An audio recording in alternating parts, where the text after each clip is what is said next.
Development Research and Education Center in collaboration with Ikeja Adikiri Youth Empowerment Committee joined the United Nations to commemorate the inalienable rights of humans. The program started with opening prayer by Mrs. Adebimpe Johnson, Deputy Chairperson of the Ikeja Youth Empowerment Committee. Let us also hand this program to the Lord, that His presence will be with us as we commence today's program. We thank you, Father, for the season of Christmas. We thank you for all our fathers in the Lord, especially our Lord Bishop. Daddy, we thank you. For all our speakers, Daddy, we thank you. And for making it a day for us. Daddy, accept our thanks and praises in Jesus' name. Amen. Followed by Chairperson's address. Is an indication that we're able to exercise our rights to the freedom of association and assembly. But you'll agree with me that it is not everywhere in Nigeria that people can exercise this right to gather. There's also the right to choose your religion and to worship freely. It is also not everywhere in Nigeria and in other parts of the world that people can gather to exercise this right safely without an infringement of their right to life or the right to dignity.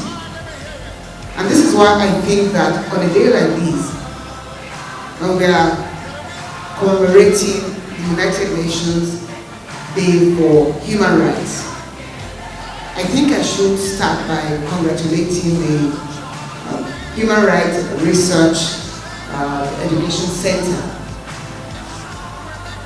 that has put this program together, and also with in collaboration with the Ikeja Adikiri Youth Empowerment Committee.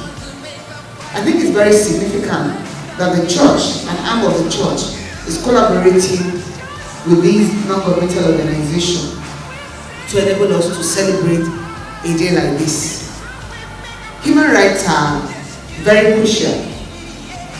They are inalienable rights of persons.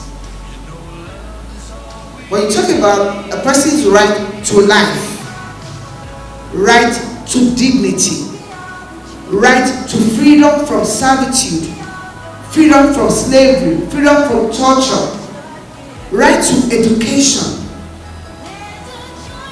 and they are numerous.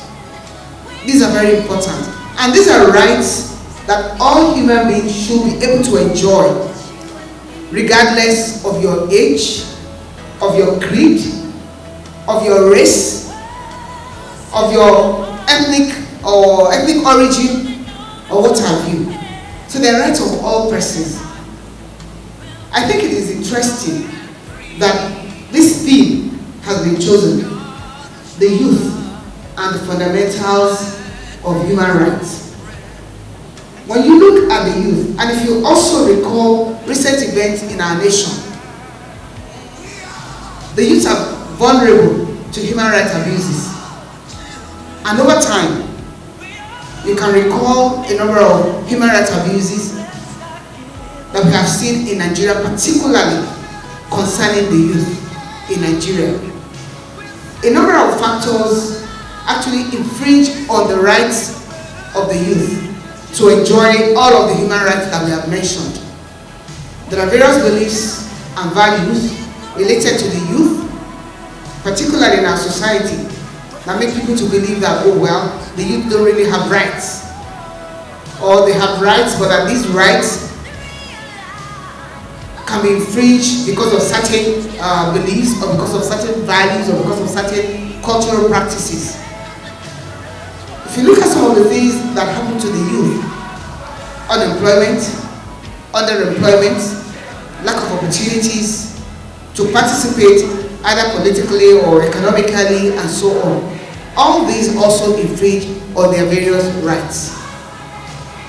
Today it's an ideal day to talk about all of this, and I'm delighted that the Human Rights Research and Education Center, in collaboration with that arm of the church, has already put together a number of speakers eminently qualified to speak to us on the theme, the youth and fundamentals of human rights. I just want to encourage us to listen and also to ask questions. I believe there will be opportunities to ask questions. In spite of these yearly celebrations, why do we continue to have human rights abuses in Nigeria? Why have the people gotten to a point that when their rights are abused, rather than seek redress, they just, because there's already a kind of resignation that they will not get redress, and so people do not seek redress when their rights have been abused. Why does this happen in Nigeria? Why do the youth throw up their arms in despair, particularly the youth, when their rights have been abused? Do they even know these rights? Are they aware of these rights?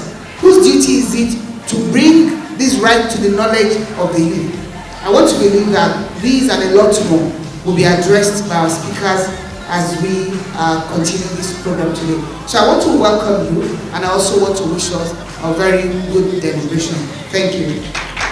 Olusola Adedeji, Bishop of Lagos West Anglican Communion, who was unavoidably absent in his goodwill message delivered by Venerable Kolawole Aribe, charged the youth to take their rightful position in the society. Putting it on note that I'm actually standing in for the bishop,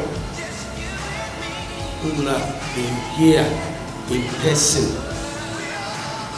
And if anyone is close to our diocese here, you know that one of the things that bothers him most is about the issue of the youth.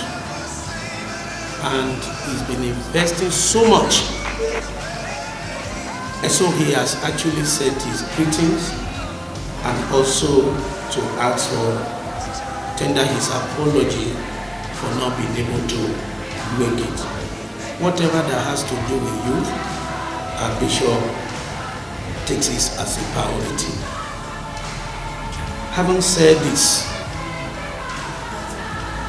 I am delivering his message,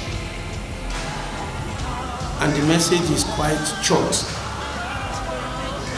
and I will start it this way. You cannot fight battle you don't know. Neither you can win the battle you don't fight. You will all agree with me that one of the most popular slogans in our society today is about the issue of human rights, and of course the youth taking their rightful position in our society. But with the trend of things and the way it's going, we have also discovered that before our youth can take their right, there is need for reorientation. That is why I started by saying you can't fight battle you don't know. Because many of them, though very intelligent, well educated, yet many are lacking information. Information that will empower and strengthen them to be able to fight and take their right in the society.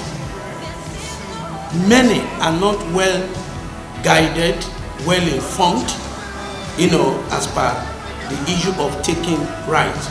And that is why I said there is need for reorientation, so that we be able to inform them right how to go about it. And I want to also say here, like I've said, that issue of the youth taking right position today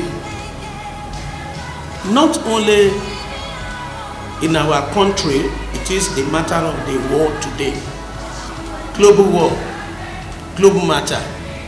But then again, it is important to emphasize this in our own continent and part of the world that referred to as the third world. So that information is very, very needed through this orientation. And that is what borders the church, our mind, to now say we just have to have a program of this nature, put them together, and also to have those we can call experts in this area that can inform them, all of us together properly. Also, Venerable Kolawole Ariwe delivered his goodwill message. And why is the church also doing this? You will also agree with me that the church has a vital role to play in our society. Vital role to play. And of course, civilization also originated from the Bible. So Christianity has done so much as per development and civilization in the world today. And so the church should not relent in doing this. Secondly, the church is like a mouthpiece of the society today. It is easier and faster in disseminating information through the church than any other institution. Why? Everyone that matters in the society today is either directly in the church or indirectly in the church. Directly being a member, indirectly having a relatives, having colleagues, having friends that can also transmit this information to them. Secondly, in terms of spirituality and secretism, whatever that comes from the information that comes from the pulpit, people attach more importance to those information than anywhere, because they will believe the pastor has said or the church has said or agree on this. So on this note, the church is now collaborating with organizations in the secular, because there is no way we can separate the church from the society. No way, except we want to deceive ourselves. So this is the reasons, one of the reasons rather, why we are here today. And I want to congratulate those that are here. I think this should be the second phase of this. About 1 or 2 months ago, we have something like this also anchored with this organization, and we hope for more and more. And I want to finally say, God don't deal with numbers. What is mostly important to us here is not the number of attendees, but the fulfillment. The goal is already achieved, and we know by biblical mathematics, the people that are here today will go inform one person, and that is going to be ×2. And those people that are already informed will inform others, and that is going to be ×3. Before you know it, the information has spread and the gospel is preached. Once again, I want to welcome all of us. This led to Dr. Augustine Agugwa's welcome address. Being naturally born to be free, human beings set what emotional steps to gauge, combine, and hold in hostage human conscience of what? Freedom. At any point in time, even in the presence of God, freedom is paramount. You have it as a right to determine whether you want to live or die. I came across a sermon on one occasion. Say, I put it before you this day to choose who you do what? Follow. And in the process, it's something related to what God said. Choose you this day between what? Life and death. But even before God, we have a right to say, I want to continue living. What rest of when you want to do what? It doesn't stop you. Now the question is, what makes it a prerogative for a fellow human being to say that he has a right to determine what happens to the other person? And that is why I'm very happy with the vision of my archdeacon in the person of Venerable Agere. It's something that just fell out of the blue. In a little meeting that was taking place, I made a statement, say yes, you are the person we've been looking for. Between the 1st of December to 5th, which is 6th of December, we were in Istanbul talking. It's all about what? Human rights. Here, we were discussing human rights for God of God. It's certainty that even people who are second, the state owes responsibilities and obligations to exploit their potential to the highest. But even those who are healthy and hearty in our midst, to what extent does the government give you the prerogative to exploit your potential to the highest? When you are looking at rights, you look at it from several categories. For those of you in the management sciences, we can now bring to the fore the work of man called the Master. If you divide human needs into 5, physiological, somebody is going to talk to us about that. Which is what? The most fundamental. Then talk about security. It's a fundamental human need. It's not just a need, it's a right. Then affiliation, which has to do with that sense of bonding and belonging. That those 3 needs constitute what is regarded as what? The basic needs of man. And they will tell you, secondary needs like esteem and self-actualization do not arise, or the primary needs are satisfied. Here is a state, when I look at our existence, I remember the words of Anthony to Octavius. After Julius was killed, they told him young Octavius was there in Rome. His response was very, very. Then serving to him, but now instructing. Say, why should Octavius come to Rome? That this is a bleeding Rome. This is a crying Rome. This is a sick Rome. This is a Rome that is not fit for any young person, regardless of the young Octavius.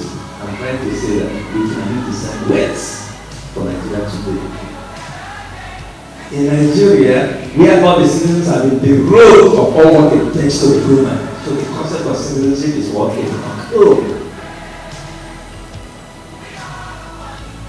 The Nigerian state does not actually make it possible for you to feel wanted. The worst which is happening today, thank God, the first lecturer made mention of one of the most fundamental and nagging issues of human rights that have to do with God, not just association for the worship. It is in this sense, ladies and gentlemen, and people, I don't want to go into box. If we keep on going, we keep on going into it. One is very important. At the level of the survival needs, Nigerian citizens are infected. At the level of security, it has never been more terrible. At the level of sense of belonging, most nights, even your governors, the day they hand over, the next moment you will arrest them at the international airport, try to run away. In that sense, what sense of esteem do we have? None. That is why your leadership will be interested in you running away. At the level of self-actualization, we have a state waging a war against the developmental strides of its citizens. That is why they are terribly decrepit-minded, predatory politicians are waging a war against what it takes to develop today. I don't want to make pretenses in saying that we have a predatory political class that is waging a war against the development, because any attack on the educational institution is is an attack on the development of a society. And today in Nigeria, it is a norm. In this sense, ladies, gentlemen, at whatever realms of discussion of human rights, which in due course, as you listen to us, we are getting them at 30 different categories. This discussion is being carried out under the auspices of the Ikeja Academic Youth Empowerment Committee. And beyond collaborating with them, we are ready to take it to every realm, every node, every country of the Nigerian state to make Nigerians understand the best of the region. Thank you for this. And now the lectures begin. Freedom of worship as fundamental human right. Freedom of worship. Thank God that human rights has already been defined here by our chairperson. It is a right, an inalienable right, that every human has. It's a right, it's a universal right. Why it is human right is because it is universal. It belongs to all humans, have that right. But is it every human being that enjoys the rights? The answer is no. There are those who enjoy the rights more than others. But we have particular interest with the youth here, and that concerns freedom of worship. Now, who is a youth in this context? Because there are various definitions of youth. Someone will tell you 40, from which age to 40. Well, but the United Nations recognize, not disagree in any way with member states, recognizes that up to the age of 24, you are a youth. Not disagreeing with others who have gone beyond that actually to define a youth. And when you go to the Bible, the question of age is very, very important. Since I'm a pastor, I make references with Bible. When you look at the book of Numbers, where Israel were numbered, based on their murmurings, God said from the age of 20, all those who murmur were going to die. And when you see those who invade kingdoms or empires, they're very, very concerned about the age 20 and above. The reason is that is where the strength of every community lies. And because of that, they are a target. And that's why in this generation, our youth are a target. With so many distractions, that has taken 20 years ago, 20-something years ago, I don't think if we had this form of so much distractions that we have today on our cellular phones, definitely, but they are all for good. But then it's a target. How is this right now affecting the youth in terms of worship? Freedom of worship is enshrined in, I think, Section 18 of the International Covenant, United Nations Covenant on Human Rights. You will see in there that there's freedom of thought, freedom of conscience, freedom of speech, freedom of worship or religion. So when you talk about worship, you are talking about religion. And so everyone has the right to choose what or who to worship. It's a freedom. Teaching on gender and gender have enormous implications for religious tolerance and persecution. particularly those of us who are Christians. You know, when he was the first speaker, talked about the professor, first speaker, talked about Professor Dangana, talked about the fact that in our religion we need more of cohesion, that we have numbers. We have numbers, but we lack cohesion, I can tell you for free. So if someone is not a Catholic, is an Anglican, is from Redeem, and so now we are moving to the gender divide. So in some of our religious groups, there are issues around gender. Some tell us that it is us versus them. There are things women should not do, there are things men should not do. But we need to talk about this to really unpack it to see whether or not that is how it is in the Bible. So I will try to unpack some of this and what it entails. So we have a responsibility to drive conversations around them. That's why it came out here. And because it's not always a straightforward thing. So what you think in your denomination or where you were brought up in the faith may be different from what I think about. So it is by grace that we are all moving, and God will continue to give us grace. So essentially I'm to talk about the freedom of religion or belief and gender issues, and how these can collide in concrete terms, specific instances, with the fulfillment of one resulting from not restriction for the other. So how do you strike a balance between having your rights as a man or a woman and without having any restriction and your religious belief? And some of these, they have to do with the kind of teachings that we have had over the years and even exposure that we have had. So while we have a right to religion, and this is very manifest in the Universal Declaration of Human Rights, addressing these challenges will require a lot of actions, including repealing of discriminatory family laws. Unfortunately, Lord Justice that should speak to us on this angle is not there. Educational reform, for us to have inclusive education for all. And also the gender consequences of religious persecution. We should continue as religious leaders to talk about them. So all said, religious actors, we are not only victims or perpetrators of human rights violations, we are also staunch advocates of supporters of such rights, human rights, and that's why we are here.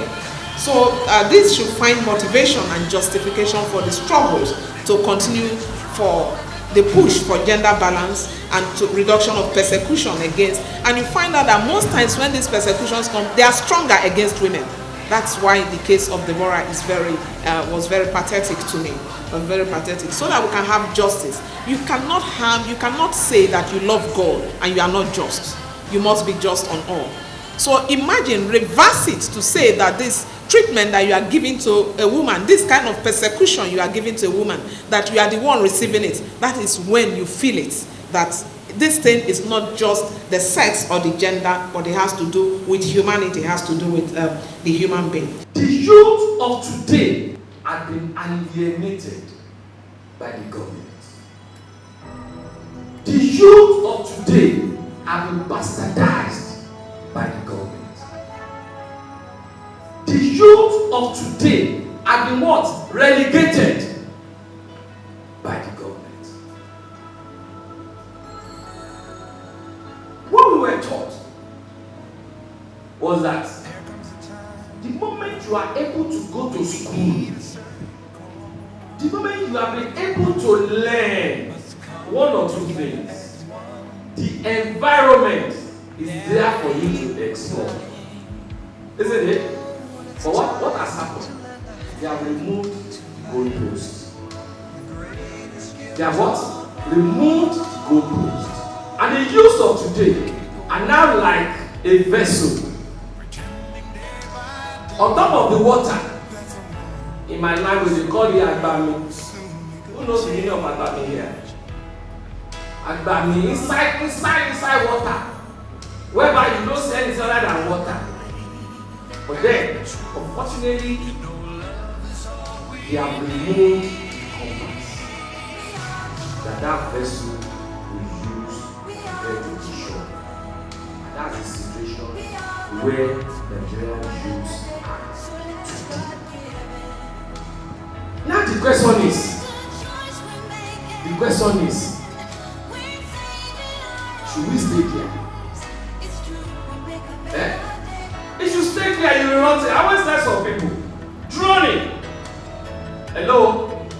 Drowning is not by falling into the water, but by refusing to fly out, to swim out. Isn't it? When you mistakenly fall inside the river, you will drown. You should refuse to make an effort to what? To swim out. I will also take you to the Bible. I won't finish it. You see it. Caleb.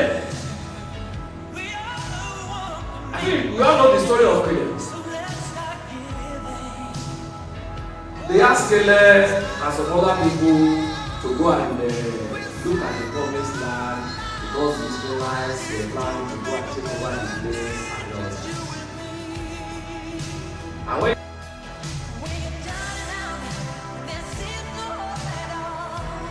they still have to go and occupy, because if they don't occupy, those guys have to come back here and occupy them. Yes or no?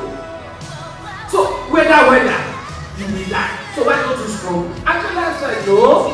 Even though they are giants and we are like what? Grasshoppers in front of them. Say yes. We will what? Let's do that. They still come back down. What do I say? Agitation without participation will make the situation perpetually safe. Agitation without participation will make the problem to be perpetually the same. That is, we are all here now. Yes, human right. Yes, human right. Yes, human right. That human right, will you give you that human right? No, not until when you decide to take the bull by the horn, then they will know that yes, you are clamoring. Or you are saying you don't need bad government again instead of participating in the electoral process and procedures. First of all, every human has a fundamental right. There are tens of this right, lots of it. And as we go further into different strata of human classification, we will discover even more rights relative to each individual. A society is made up of different age groups, the toddler, the adults, the elderly, with each having its own rights. But today I'll be focusing more on the young adults and the youth. This is because the fundamental rights of the people, the member of this age group, are constantly being trivialized, violated, and trampled upon. Everyone have the right to participate in public affairs, but then the youth have been shushed and they have been prevented from participating in politics. They cannot even contest for the position. Okay, so the question in our front is, everybody's talking about human rights. Getting your rights. How can human rights bring us to peace? Because we should look for hope. And the first story is we live in the best time ever in the history of mankind. Oh, now we have Wi-Fi, we have internet. So when you were growing up, was there internet? Okay, I can remember MTN got to Nigeria August 7, 2001. That was the first day we got the first mobile network ever in Nigeria. 2001. August 7, 2001, that was when the MTN came. That from just asset to it. So, we live in a time that works well for us, so let's bring the vibe along. Even the youth, the old, and the one of the middle age.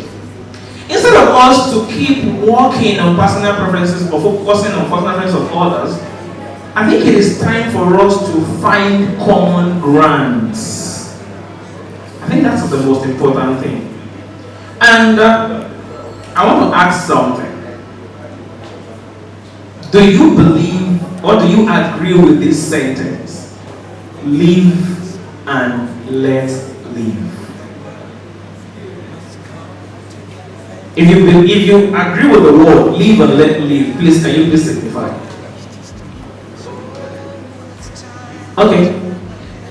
I'm not going to ask why you believe in it, because it doesn't matter. What really matters is you agree to the word live and let live. And there are two things we need to get into perspective. Most of the things we do, we base them on moral principle. But there is something we call the legal rule and the moral rule, and we need to distinguish them. Legal rule, when it's being violated, comes with consequences. And moral rule comes with also consequences. But what defines the legal rule from the moral rule is the kind of consequence that comes into it. If you define the moral rule, I just wish Justice Aruba is here today. I wish he's very impressive. When someone kills another person, the person ends in jail or, in some cases, capital punishment. You are not supposed to pay. You're supposed to pay your tax, but you didn't pay your tax. You get fined, probation, restitution, and others. Those are formal consequences. But when you violate the moral rule, most times when you violate the moral principle, you might lose friends, you might lose your businesses, you might lose your standing in the community, and every other thing. So now, the both legal rule and the moral rule are very important, but we need to know with the boundaries between them. So let's dive into it a bit. The cost of achieving freedom and peace is separating even our own morality from the law. Are we ready to separate our morality, what we think is bad, because of our maybe cultural upbringing or religious upbringing, from what is actually legal? Are we willing to pay the cost? If we are not willing to pay the cost, what we are going to always be having is problem of character exchange all the time. Please switch. Okay. We will keep facing struggle between people with different moral views. When Prof was talking about the political scene of Nigeria the other time, get your PVC. I know some people are like, oh, we can't PVC. We can't PVC. She has that mindset of, get your PVC. And I'm like, no. So, going back to what I was saying the other time, do we agree on the word, live and let live, and we still we agree to it? It does not matter why we agree to it. But live and let live is about two things. One is describe a certain principle. And in another way, it talks about you living the golden rule. And if I ask this audience, what is the golden rule? Do unto others as you want others to do to you. It means you leave me alone and let me live my life the way I live it, and I will leave you alone. It means to be tolerant of others, even though what I'm doing does not go well with you. As long as I'm not trading or violating your rights, you should what? Leave me alone. And after accepting others, and I think it was Prof that mentioned it the other time, that we are all created equally. Yes, accepting that we are all created equally means a lot. So the plight of persons with disabilities all over the world, the plight of persons with disabilities has continued to evoke serious concerns, especially in developing countries, where PWDs live in a different world of rejection, discrimination, and deprivation. In advanced countries like America and Britain, governments have been involved in establishing legal protection for PWDs, both in terms of training and employment, as well as social care, in order to make them relevant to themselves and to the society. For instance, in Britain, Rehabilitation and Employment Rights of PWDs is based on the Disability Discrimination Act of 1995. Under this act, employers of labor employing more than 20 workers are requested to ensure that at least 3% of the labor force are PWDs. Patrick Wadiani, CEO of Secure Aid Relief Foundation, Georgia, USA, delivered a speech via Zoom with the topic Constitutionalism, Human Rights and the Vulnerable Groups in the Global Context.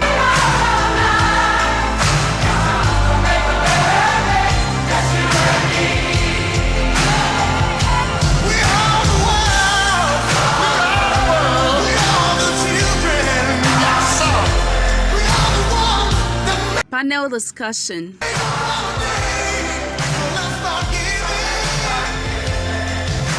Who has human rights? I believe every human being has the right to live. Because let's look at it from this point of view. You are all rational beings. We shouldn't look at things from our own emotional reasons. Sometimes we should look at it, in fact, most of the time we should look at it from logical reasons. Human rights, everyone needs to have it. Whether head of states, whether criminals, yes, criminals' rights can be limited because maybe they pose a threat to others in the society. So they can have their rights to be limited, but it only has limits to which that limit can be. It cannot be limited as like they cannot live again, they cannot do other things. Everybody has human rights, both kids, both adults. Human rights is as old as man, and it came from, it has old as man, it has old as human history, but not until the UN body brought it into formal legislation in 1948. But we can say for the fact that it came from the fact that we are human and we have morals, we have spiritual beliefs, and as a society, if there is no right, human beings were left to their own devices to fail what they seem right. So I believe that for us as a society and a generation as we are now, I believe that human beings should see rights as a part to development. I think everyone should respect other people's rights, human rights generally, because like we said, we are human beings, we are moral beings, spiritual beings, and the fact that we are existing in these forms, certain things are supposed to be in place to protect us and to protect other people. And the fact that people should respect other people's human rights is that most people, when they are aware that they are actually violating somebody's rights, they try to keep from it. But if they don't know, if they are not aware of it, then violation is something that will definitely occur. So whatever you don't know, you can violate it. Alright. I'm going to go to another question for you, Mr. Philip. Using human rights violation in the last couple of years? Yes, I'll say yes. Because even though it seems like a drop of water in the ocean, but we have really made very good progress in terms of abolition of slave trade. Let's look at it from that point. There is no, and also the apartheid in South Africa, that was also ended. So the death penalties in some countries have been cancelled. People no longer get death penalty. Yes. So in terms of this, I think it's a gradual process in every country. We still have to do more and more. And by preaching these human rights, I think it will encourage more awareness. When they are aware that they are actually violating somebody's rights, they try to keep from it. But if they don't know, if they are not aware of it, then violation is something that will definitely occur.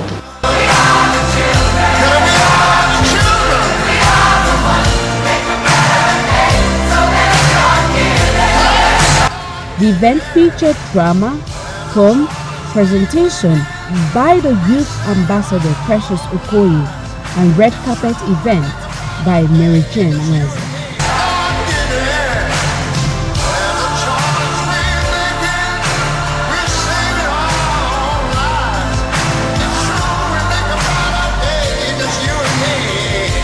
Abuja, while Steve is a fraudulent man. So we'll see what happens next. Apart from doing my normal business, do you ever go legit and do something that you can actually about freedom? What have you been getting ever since started? I have my PhD degree in computer science, and I'm trying to use it to make real good money. Money that I can actually say they are legit and I can actually use it with it. And recently, I just almost finished my program in estate management, and I'm almost selling an apartment to a client, which is going to be good. Have you ever made up $250, my brother? You know me, stop me. These things that I get any do not stay Bro, can you see $150 don't land? See, no, don't talk. $150 don't land now. I'm telling you, Joe. See, come, let's go and buy drinks. Let's go. It's not right for you to enjoy money. Let's go. As newborn yearn for the sincere milk of the breast, so our heroes in the past fought for democracy. Yes, they fought civilly hard. We need to be our own nation, be led by our kinsmen with the same value system and not by some demigod from the Western world. So they thought. All our ancestors, with the sweat of the blood, with the blood of the sweat, they fought for our rights. They fought for the rights of the young, the old, the poor, the rich, for all they fought.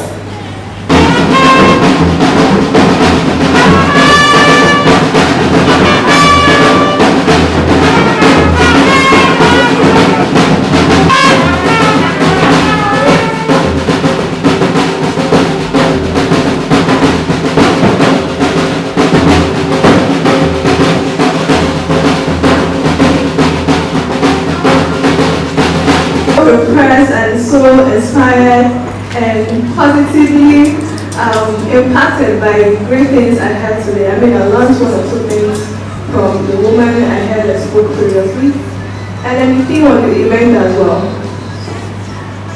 I will be representing Nigeria. I'm Miss Nigeria, representing Nigeria in Miss Africa coming up later this month. And what I learned in my journey is, most importantly, we do not need to have a title to make an impact and do the right thing. In every situation, in any situation we find ourselves, let us understand and understand to put humanity first. Irrespective of who we are, our background, our skin color, our ethnicity, our culture. Let us try to be ourselves and understand that we're human and we have a limited time on earth. And this is what you do, and it's how you live your life that will stand the test of time. So it goes beyond having a lot of wealth. It goes beyond having a lot of, having a lot of fame, degrees, the glamour. It goes way beyond that. Once you lose yourself, it takes the grace of God to find yourself. Hello viewers, it is your girl Mary Jane Weze, and you remember we are here at the celebration of the United Nations Day for Human Rights. And you know what? It's an amazing occasion. However, it's just to start. But then we have amazing people, amazing speakers, amazing people here. And we're just wondering what's really going to happen right here when people eventually come around. So let's get to hear from the people around. Can we meet you? My name is Fumi Bameke. I'm a professor of sociology and the Dean, Faculty of Social Sciences, and I'm a chairman at this occasion. Wow. You know what? When I hear these introductions, I always feel like intimidated. But Mama, I'm not going to be intimidated, because I have a very big person right here close to me. However, she has, as a Dean of the Faculty of Social Science, she has a lot to tell us about human rights. When we're talking about human rights, what do we really mean by human rights? When we talk about human rights, we're actually talking about some moral principles that guide the existence of human beings. But these rights are not just flying around there. They're rights that have been recognized universally as the basic rights of all human beings. So when we talk about the Universal Declaration of Human Rights, which came out in 1948, endorses the fact that every person has a right to enjoy life, dignity, freedom to associate, freedom of religion, and these rights are enjoyed irrespective of your age, irrespective of your gender, of your creed, of your nationality. They are basic human rights. They are inalienable rights that people must enjoy in all societies of the world. Wow, you heard that. But sometimes I keep wondering, do I really know my rights? Can I really exercise it everywhere I go to? But I have a question bothering me. The question is, here in Nigeria, do you think the exercising your human rights is actually accepted here in Nigeria? It's a very good question, thank you. And I think it's because of different societies where we have infringement of rights that we use a day like this United Nations Day for Human Rights to reiterate the fact that every human being is entitled to rights. Now in Nigeria and some other countries, a lot still has to be done, particularly to protect the rights of people. These rights are enshrined even in the Constitution, even in the Nigerian Constitution. But it is correct to say that these rights are still being abused. In Nigeria, for example, human rights abuses abound. People are subjected to servitude, to slavery, to torture. They are denied all their rights to dignity, the right to their persons and to associate, even to have observed the religion they want and so on. The fact that these rights are being abused does not make it right. And it's not because the Constitution of Nigeria does not recognize these rights. These rights are inalienable rights and they are recognized by the Constitution. But in spite of that, human rights abuses still prevail. And I think it's a very good occasion to call on the government of Nigeria to ensure that the protection of the rights of citizens, is made paramount. All over the world, it is very important that people must be able to enjoy their rights. What do you hope to see in this program? What do you hope to see physically? Well, this particular program is a delight to behold because of the theme. It talks about the youth and fundamentals of human rights. The youth happen to be a category of the population, a subpopulation that is vulnerable to human rights abuses in terms of unemployment, in terms of underemployment, because of beliefs and values that actually discriminate against them because of their age. So I think it's a very important occasion to emphasize the fact that youth have rights and they must enjoy these rights. Oftentimes people talk about youth as leaders of tomorrow. It's not tomorrow. Tomorrow is here. Youth are leaders today and they must be able to enjoy their rights. They must be able to have the opportunity to develop their potentials, and that's why you will find a nation that will develop when the rights of the youth are protected.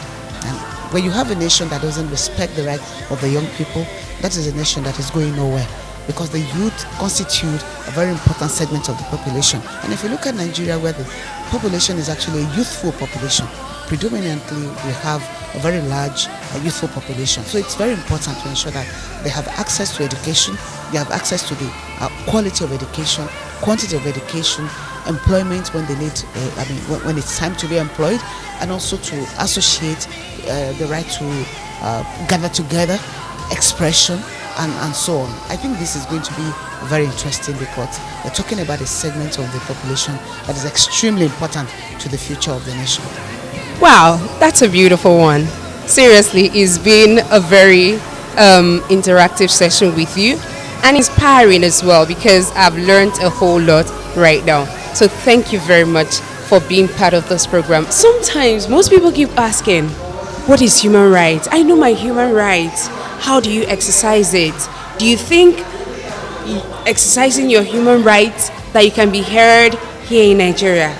But there is somebody very, very important that is here on this red carpet. Let's ask him those questions that have been bothering us. I believe he has so many answers to them. All right, please can we meet you, sir? Thank you so much. My name is Reverend Professor Emmanuel Shekarau Dangana. I am the rector of Light of Faith Theological Seminary, here in Lagos. I spoke on freedom of worship as fundamental human right. Coming to the religious setting here in Nigeria, do you think there is restriction in the church and worship actually? Because I won't say church, because if we're talking about worship, we're talking about both religion, that's Muslim, whether you're atheist, whether you're Christian and all of that. So do you think there is religious restriction of worship here in Nigeria? Actually, constitutionally, no. There is no religious restrictions. The chapter 4 of our constitution spells it very clearly. There's freedom under the freedom, human rights freedom. That there's freedom of conscience, freedom of thought, freedom of expression, freedom of assembly, freedom of worship, freedom of religion. So, as far as paperwork, the Constitution is concerned, we are at liberty to choose what you worship, who you worship, where you worship, and when you worship. There is no restriction. If there is restriction, this is a deliberate aberration. It is a deliberate usurpation of power, abuse of power by those who hold power. Constitutionally, there is no restriction. But come to it, we have a challenge in our constitution. The constitution has conflict, seems to be in conflict with itself. How do you mean being in conflict with himself? Yes. Itself, sorry. I want to believe that the lawmakers know very well. That is the bane of our problem in Nigeria in terms of freedom of worship or freedom of religion. So what is that particular? Okay. The Constitution has two ideologies. In the Constitution, we have the civil law. And right in the Constitution also there is a provision for recognizing a particular religion with a particular court. And so it becomes a problem because in trying to exercise their right of what is enshrined in the Constitution, recognizing their law, the Sharia law, the criminal court, and the civil law. So this has caused so much problem in the area of freedom of worship. Okay, so who is actually responsible for that? Well, it's very simple. The current constitution was handed over to Nigeria by the outgoing military junta in 1989. So it was a military constitution concocted by the ministry, smuggled in the other issues, ideologies inside. The Nigerians did not sit down representatively to say we, the people of Nigeria. So how do you think this can be altered? How do you think this could actually be changed to accommodate the religious rights of worship in Nigeria? I believe that everybody's hand must be on deck. People must rise to the challenge. The church, the Christians must not keep quiet. The problem we have in this is that the church lacks true leadership that will stand. There is a silence of conspiracy. There's supposed to be unity. If the church will break down the walls of denomination, like you heard the second lecturer, said, the denominational leaders must close their ranks and face the reality of the Constitution. What did the Constitution say? Did the Constitution show any kind of preference? Are we all equal in the Constitution? Or some are more equal than others? Is this Animal Farm? Okay, that was actually very funny, so I have to laugh out my heart, okay, so go ahead, sir. That's right. So the truth is that we must have a common front, a common voice. Break the denominational walls, the divides. The church must be one. And that's the essence of the book of Ephesians chapter 4. In giving out the fourfold ministry gifts. Jesus said it, that our work is to equip the church so that they can grow into maturity, to the unity of the faith. Until we are one in the faith, we will not win the war. Okay, so that's been a very insightful, inspirational, I should say, conversation with our amiable professor here. So, from all of us in HURREC, I believe from the people of HURREC, I believe the importance of this particular program is to make sure that the rights of the citizens of Nigeria is communicated, and not just communicated, but communicated very well. All right. So right here, Professor has spoken to us, and I believe it's also for us to take it, because if we actually want to change the narratives, if we actually want to make Nigeria a better place, we must all stand up to fight for our rights as humans. Thank you very much, sir, for being on the show. We really appreciate your presence. Come meet the most beautiful woman in Nigeria in the name of... Hi. Hello, my name is Precious Okoye. Wow, Precious Okoye is... Miss Africa Nigeria, representing Nigeria in Miss Africa, coming up this December 2022. So as a youth ambassador, do you think the rights of the youth are trampled on? Oh well, with the event of things happening right now in Nigeria, I think it is paramount and mandatory that we create more awareness on human rights, because most people's rights are violated, maybe because they feel they don't have the right to speech. But we should understand that we're obligated to have rights as long as we're citizens in Nigeria, and it is paramount and it's up to us to actually make an impact and create awareness with our platform. Okay, so she actually said something very, very vital, that we should keep creating the awareness, which means there's been a lack of human rights expressions in Nigeria. And not just expressions, some people actually express their human rights violently.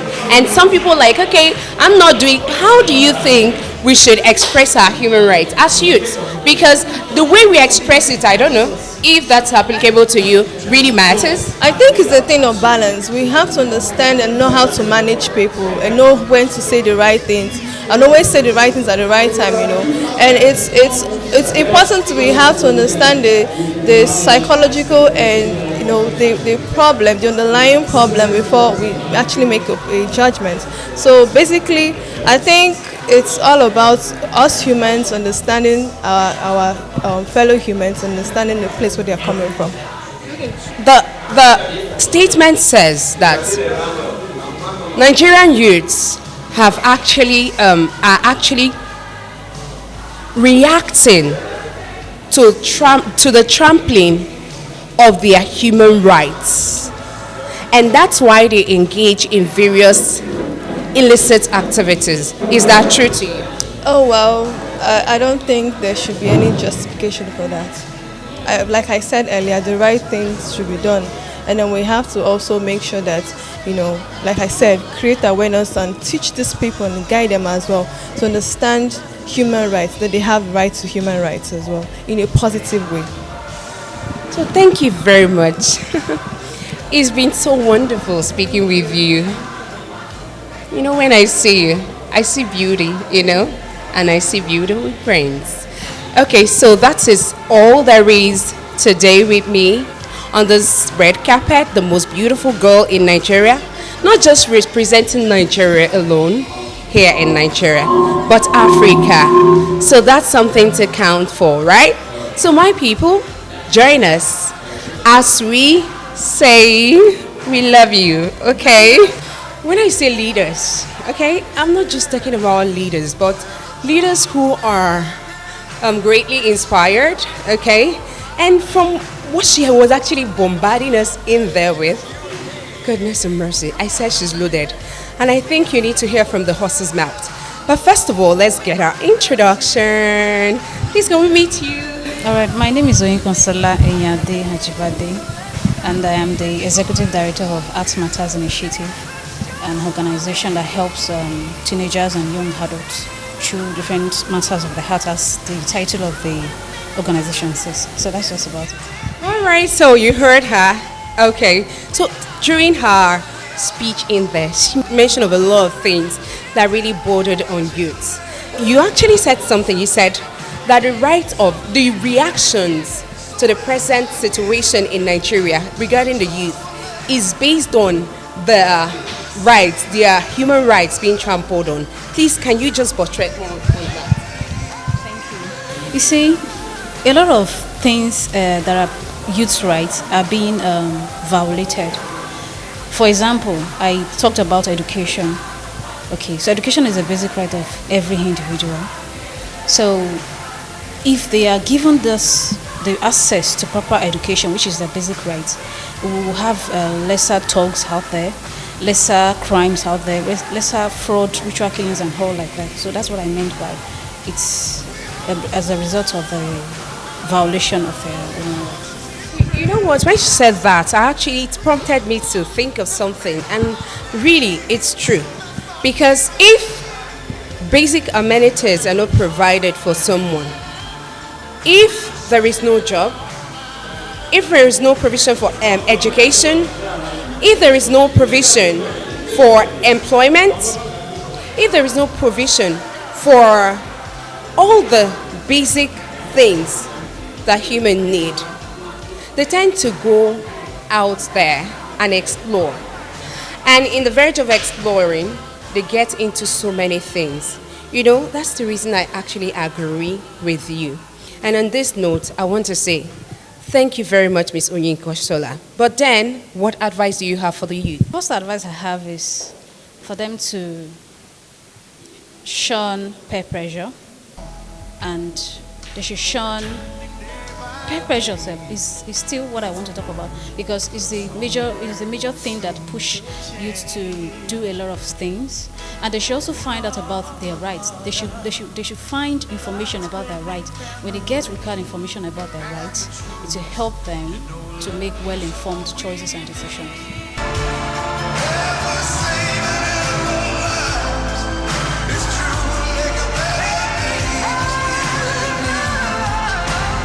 This led to the presentation of Award of Excellency to Makinde Olufemi.